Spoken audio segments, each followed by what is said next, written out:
Hey guys, Marianne here from Shopping Crafty. This is the third part of my Moving to LA series. Today I'm just going to talk about background work because that is a pretty big topic. Because if you haven't done it before, there's a lot of information you probably need. First things first, getting background work is easy. So if anybody's trying to be like, oh, I can get you the inside scoop on background work when you're planning to move out here, it's a joke. Everybody can do background work. Even still, sometimes people contact me and be like, oh, I know somebody in Los Angeles who does background work. They could probably help you get background work. They mean well. They just don't know how this industry works. Getting background work is easy. First things first, if you want to do that, you go to Central Casting. You've probably heard that before. If not, well, that's cool that I'm the source of this information. Central Casting has been around forever. You can watch movies from the 30s where they reference it. It's an essential part of the background work in Los Angeles. There are other companies that you can go to register for background work. One that I know of is it's Jeff Olin Casting. He does a lot of work on Shonda Rhimes shows. So that's like Grey's Anatomy, How to Get Away with Murder, that sort of stuff. I've never been able to actually register with him because he rarely has union registration days, but he has more non-union ones. But first and foremost, start off with Central, and the other ones might filter in as you go along. Central Casting does their orientation Monday, Wednesday, and Friday at 9-10 a.m., but you definitely have to show up early. I think the first time I went there, the line was just too long and I ended up not getting in. So that is possible. So you definitely want to get there at least half an hour early, if not more. Also, just so you know, the way that works, you learn all the information, you fill out your paperwork, and that just means you won't have to fill out the paperwork for your income on set, which is really nice. Other sets that don't cast through Central Casting, you'll have to fill out the paperwork on set, so that's why it's becoming more common for places to have you come in and register. But that gets sort of tired because you don't want to go into 10 different private background companies and fill out paperwork for each of them. I'd rather just fill it out on set when it comes to that, but whatever. There's also different types of background work. You could be an audience member, you could be non-union background, you could be working on a film set versus a commercial set. Commercial sets actually pay more, which is awesome. I can't remember off the top of my head how much more, but it's a significant amount. Other things that you need to know, you cannot have anything else going on that day if you're doing background work. There is no guarantee when you will get out. It could be over 16 hours. It really could. You'll get paid really, really well if it goes over 16 hours, but still, don't have anything else scheduled. Don't have to get to work by 6 p.m. if you have a 6 a.m. call. No, there's a very high chance you won't be able to go, and you cannot leave set. I'm just gonna say it. It sounds harsh. I'm saying it harshly. That's because background actors can be treated really poorly out here because of people doing things like that. Because of people trying to leave before the time is up. Because of people forgetting to bring their paperwork. Because of people forgetting, I don't know, just for various things that background actors do that frustrate the workers, and then the workers start treating you poorly, and that's just not a great situation. So yeah, and the good thing about that is that because you have to schedule off your whole day, you really do, you will get paid for 8 hours of work no matter what. So even if you end up only being on set for 1 or 2 hours, you will be paid for an 8-hour day to make up for the fact that you weren't allowed to schedule anything else that day, which I think is really awesome. Also, you should know these basic rules. Every 6 hours, you're supposed to get fed. Sometimes they won't actually feed you, which is always a bummer. They should let you know ahead of time. You're also supposed to usually get fed at the beginning of the day too for breakfast. Sometimes that doesn't happen. Again, they're supposed to let you know, but they don't always. So be prepared for that contingency. But yeah, every 6 hours, otherwise you get a pay bump.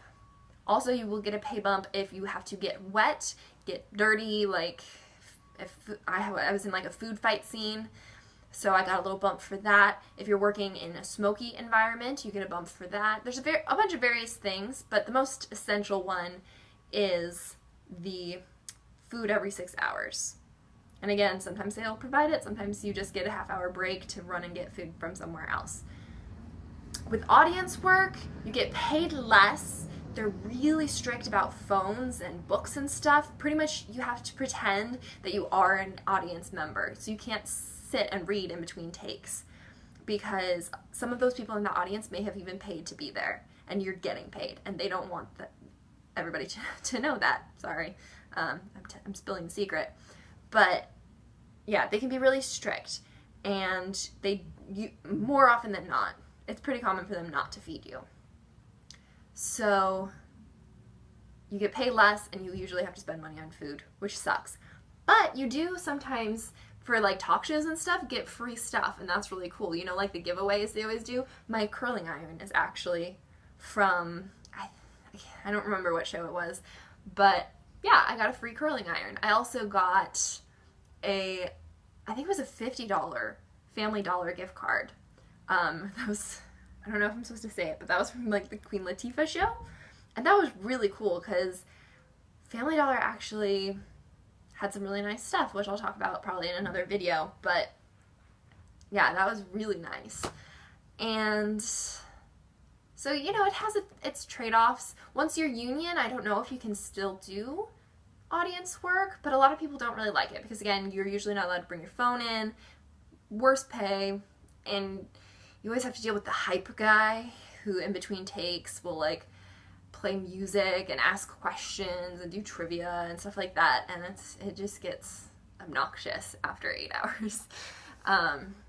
But you know, it's not a bad system, and you just get to sit and watch a talk show, and occasionally there's like a celebrity on there that you like, and that's always cool. Other background, it's usually just pretty standard, doing crosses in the background of a movie or TV show. Don't talk to any actors unless they talk to you first, honestly. It's so unprofessional. Also, oh yeah, I forgot about this. I was on a set where somebody asked a guy who was sitting in a chair if he had a charger that he could borrow. A background actor asked this person.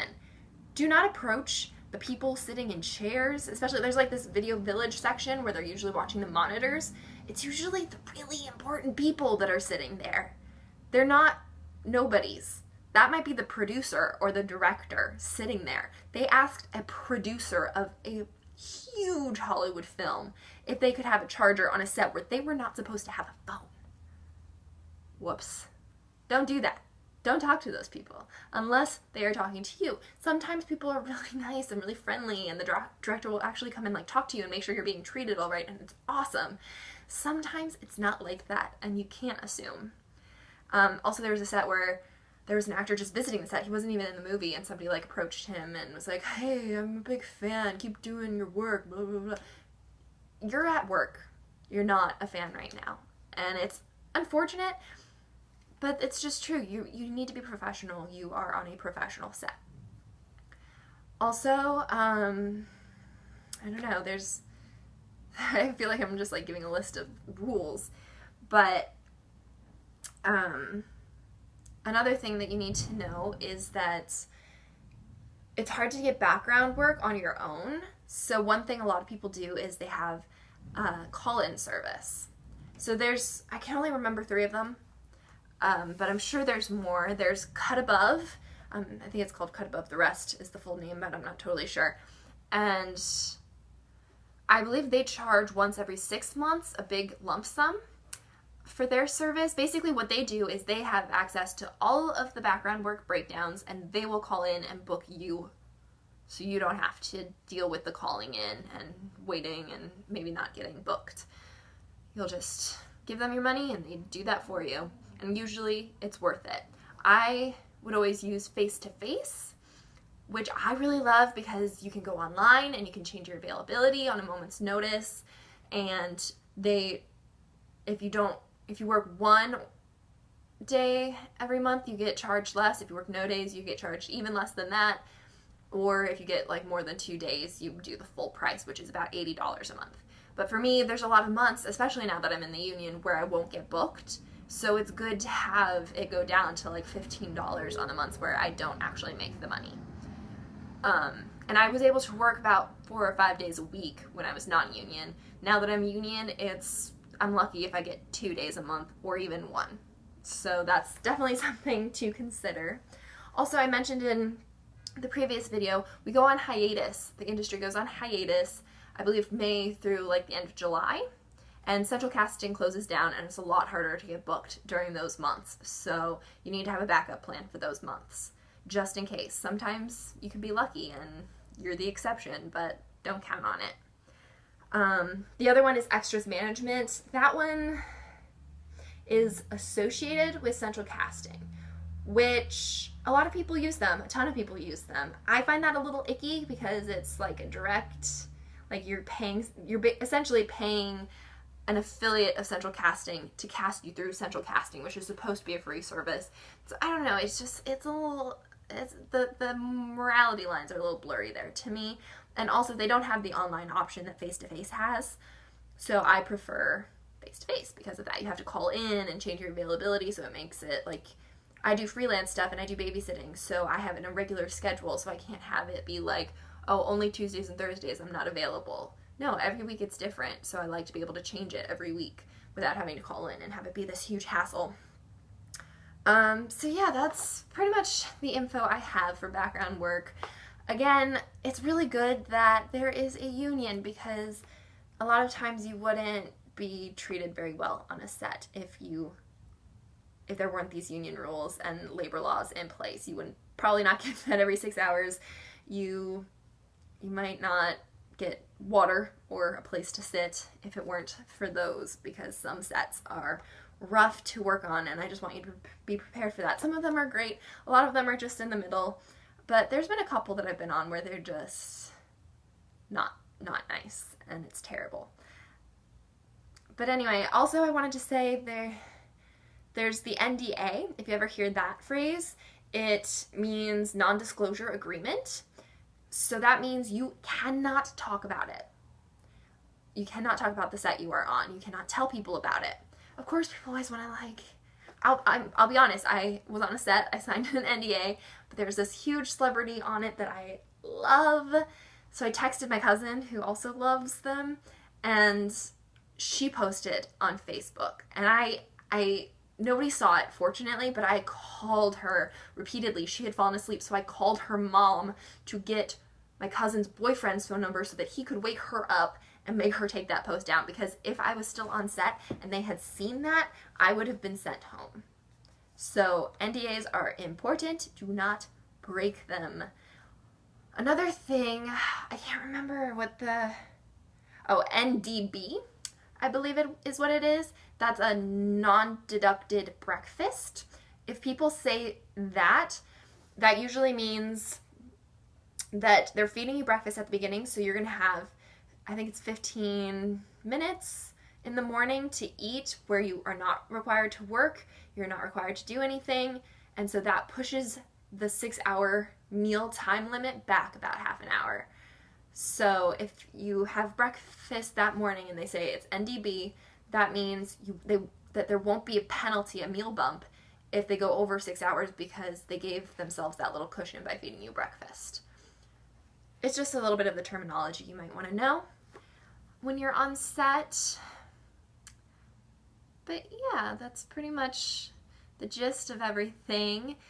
And again, once you join the union, it's a lot harder to get background work, but it pays a lot better, so it's a trade-off, I guess. But if you have any more questions about doing background work, be sure to comment below. If anybody else has any advice they'd like to add, of course, add that below as well. Doing background work, it's great. I really like it. Sometimes I get paid to sit and read for 8 hours, and they end up not even using me. And if I can be paid to read, that's awesome. So I really love it. But again, there's the occasional set that is not very great. So just be prepared for that and be professional. Thank you so much, guys. I'll talk to you next time.